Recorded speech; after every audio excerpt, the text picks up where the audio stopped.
హైందవ స్త్రీకి తాళి మెట్టెలు సింధూరం కేవలం వివాహానికి చిహ్నాలు మాత్రమే కాదు, అంతకంటే ఎక్కువ.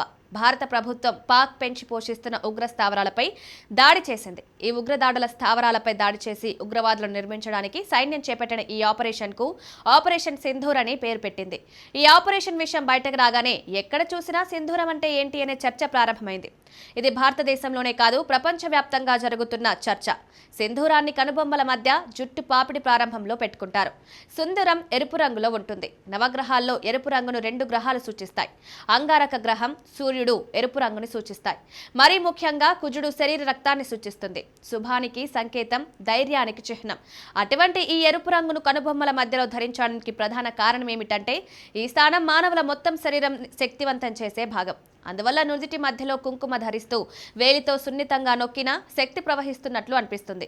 ఈ కనుబొమ్మల రెండింటి మధ్య ఉన్న ప్రాంతాన్ని దుర్గాదేవి నివాసంగా కూడా చెప్తారు. అంతే, కుంకుమ, సింధూరం 2 భిన్నమైనవి. సింధూరం తయారు చేసే విధానం భిన్నంగా ఉంటుంది. ఇది చాలా ఖరీదైంది. మన ఇళ్లలో ఉపయోగించే కుంకుమలో కూడా పసుపు ఉంటుంది.